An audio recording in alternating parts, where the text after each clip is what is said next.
حدیث بخاری میں بڑی مزیدار ہے، بخاری میں، سبحان اللہ۔ اور بخاری شریف قرآن مجید کے بعد امت مسلمہ کے پاس سب سے معتبر کتاب کا نام بخاری شریف ہے۔ نبی پاک صلی اللہ علیہ وسلم نے فرمایا ایک بھائی اپنے بھائی سے قرضہ لینے لگا، ایک دوست اپنے دوست سے پیسے لینے لگا۔ اس نے کہا یار پیسے تو میں دے دیتا ہوں پر کوئی گواہ۔ اس نے کہا غریبوں کے گواہ نہیں ہوتے، میرا گواہ اللہ ہے۔ اس نے کہا کسی کی ضمانت دے دو۔ اس نے کہا میری کون ضمانت دے گا، میری ضمانت میرا اللہ ہی دے گا۔ وہ بات ہو گئی، 1000 دینار اس کو بات بڑی پسند آئی۔ کہا اللہ کے نام پر تو کہتا ہے، اللہ بھی گواہ ہے ہمارے درمیان اور اللہ ہی ضمانتی ہے، تو لے لے پیسے۔ 1000 دینار دے دیے۔ اب وہ بندہ دریا کے پار چلا گیا۔ محنت، یہ دیکھیں اب اس حدیث سے آپ درس دیکھیں، یہ حکایت نہیں، یہ میرے رسول پاک کا بیان کیا ہوا فرمان ہے۔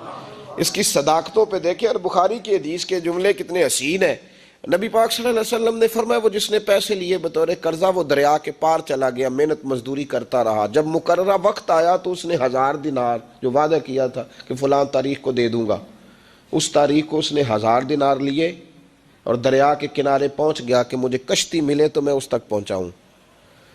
لیکن اس نے اتفاق کہ اس دن کشتی کوئی نہ ملی، بڑا انتظار کیا، کشتی کوئی نہ ملی۔ اس نے ایک لکڑی لی، لکڑی کو اندر سے پھاڑا، موٹی لکڑی ہوتی ہے نا بانس کی طرح، اس کے اندر سوراخ بن جاتا ہے، جگہ بن جاتی ہے۔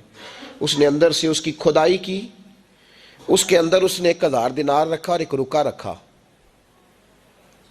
کہ بھائی میں پہنچنا چاہتا تھا لیکن مجھے کشتی نہیں ملی تو میں 1000 دینار رکھ رہا ہوں، جس رب کی ضمانت پر میں نے لیے تھے مجھے امید ہے رب تجھ تک پہنچا دے گا، مجھے امید ہے اللہ پہنچا دے گا تیرے تک، مجھے امید ہے رب پہنچائے گا۔ یہ کہہ کہ اس نے اس کو بند کیا کسی کپڑے کے ساتھ اور بند کر کے دریا میں ڈال دیا۔ اب وہ انتظار کرنے لگا، وہ جو شخص تھا وہ بھی کنارے آیا کہ آج اس کا وعدہ ہے، اس نے آنا ہے۔ دینے والے کو ٹینشن ہوتی ہے تو میرا خیال ہے لینے والے کو بھی بہت زیادہ ہی ہوتی ہے کہ آج لینے۔ وہ آ گیا کنارے پہ کہ آج پیسے آنے، لیکن کوئی شے نہ آئی۔ ایک لکڑی بہتی ہوئی آئی تو اس نے اٹھائی لکڑی کا، چلو پیسے نہیں ملے تو ایندھن تو ملا ہے نا، گھر جا کے لکڑی جلا کے روٹی تو پکائیں گے نا۔ وہ لکڑی اٹھا کے گھر لایا، گھر لا کے جب اس کو چھیلا، توڑنے لگا کہ ٹکڑے کر کے اس سے آگ جلاتا ہوں، اس نے کھولی تو اندر سے رکا بھی نکل آیا اور 1000 دینار بھی نکل آیا۔ رب کریم کا انداز دیکھو کہ دریا کتنا چوڑا ہوتا ہے اور جو کاغذ ہوتا ہے وہ پگھل جاتا ہے دریا کے اندر، لفظ مٹ جاتے ہیں، لیکن ہر چیز کو بحفاظت میرے رب کریم نے پہنچا دیا۔ اس نے جب اس کو کھولا نا تو 1000 دینار بھی نکل آیا، مقررہ وقت پہ اسے پیسے بھی مل گئے، وہ بڑا راضی ہوا۔ اب یہ بندہ آیا کچھ دنوں کے بعد دوبارہ 1000 دینار کا اور بندوبست کر کے لایا، پتہ نہیں اس تک پہنچے کہ کہیں گم ہو گئے۔ 1000 دینار کا اور بندوبست کر کے لایا۔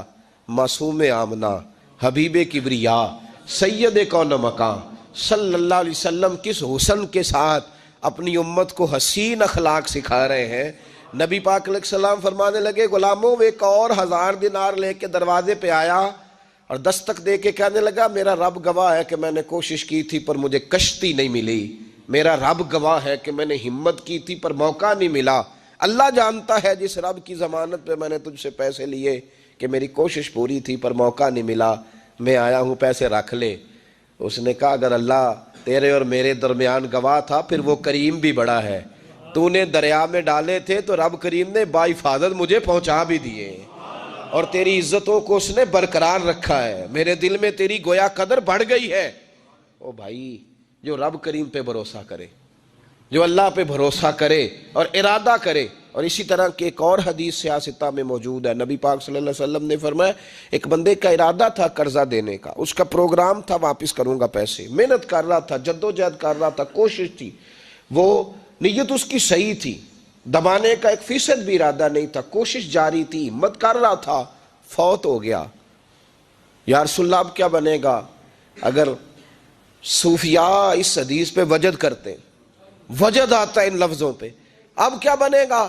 تو میرے محبوب فرمانے لگے قیامت کے دن اللہ اپنی رحمت سے اس کے قرضے ادا فرما دے گا۔ دیکھو اتنا بھی کوئی خوش نصیب ہے جس کی اللہ قرضے ادا کرے۔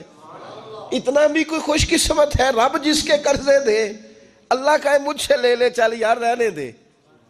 بھائی ان لفظوں کو دیکھیں نا، جس مبارکہ میں سرکار دو عالم صلی اللہ علیہ وسلم نے فرمایا قیامت کے دن دو بھائی، ایک بھائی پہلے انتقال کر گیا، ایک بعد میں فوت ہوا۔ جو پہلے چلا گیا اس کے کچھ حقوق بعد والے نے دینے تھے، سمجھ لے کچھ قرضے تھے، اب وہ پہلے فوت ہوا، اسے بعد میں احساس ہوا، اس نے کوشش بھی کی، معافیاں بھی مانگی، لیکن اب وہ فوت ہو چکا تھا۔ تو نبی پاک صلی اللہ علیہ وسلم فرماتے ہیں قیامت کے دن چونکہ یہ معافیاں بھی مانگتا رہا، توبہ بھی کرتا رہا، بڑی اس کو صحیح احساس ہو گیا، ندامت والی توبہ کی، لیکن اب جس کا حق تھا وہ تو فوت ہو گیا، اب کیا کرے؟ تو محبوب فرمانے لگے فوت ہوگا نا، جس نے دینے تھے پیسے، جس کے ذمہ حقوق تھے، لیکن وہ جس کے دینے تھے وہ تو چلا گیا، سمجھ لیں کوئی وارث بھی نہیں۔ تو فرمایا جب یہ فوت ہوگا تو قیامت کے دن جو پہلے فوت ہوا تھا وہ مقدمہ کرے گا کہ یا اللہ اس نے میرا مال دبایا، میرے پیسے لے کے دے۔ تو رب کریم فرمائے گا چل یہ بڑیاں معافیاں مانگتا رہا، اسے معاف کر دے۔ اللہ فرمائے گا، وہ کہے گا نہیں یا اللہ مجھے بڑا ستایا، مجھے بڑی تکلیف دی، میرے حقوق ضائع کیے، میں نہیں معاف کرتا۔ تو رب کریم فرمائے گا ذرا اوپر اٹھنا، چل بعد میں بات کرتے ہیں، اٹھ تو صحیح، وہ جنت میں ایک محل بنا ہوا ہے، ذرا اس کی طرف تو نظر ڈال۔ اس نے نظر ڈالی تو یہاں تو کوئی اچھا انجینئر بنائے کوئی مکان تو نظر جو ہے وہ ہٹتی نہیں، تو جس مکان کو رب تیار فرمائے، جس کو اللہ بنائے، اس سے نظریں کیسے ہٹتی ہوں گی؟ اس نے دیکھا تو دیکھتا ہی گیا، دیکھتا ہی گیا۔ عرض کرنے لگا مولا یہ کس کا مکان ہے؟ تو محبوب علیہ السلام فرماتے ہیں رب کریم نے فرمایا اس کا ہے جو اس کی قیمت دے گا۔ کہا یا اللہ کون قیمت دے گا؟ فرمایا تو بھی دے سکتا ہے۔ یا اللہ میں غریب فقیر، میں کیسے قیمت دوں؟ تو اللہ فرمائے گا چل تو اپنے بھائی کو معاف کر دے، میں محل تجھے دے دیتا ہوں، تو معافی دے دے، محل تیرا ہوا۔ تو حضور فرماتے ہیں 3 دفعہ بولا، کہنے لگا یا اللہ میں نے معاف کیا، یا اللہ میں نے معاف کیا، یا اللہ میں نے معاف کیا۔ تو اللہ فرمائے گا پھر بھائی کا بازو پکڑ، وہ ایک محل نہیں، وہ ایک ہی نقشے کے 2 بنائے ہوئے ہیں، اس کا بازو پکڑ، دونوں جنت میں چلے جاؤ، میں نے تم دونوں کے لیے گھر بنا دیا ہے۔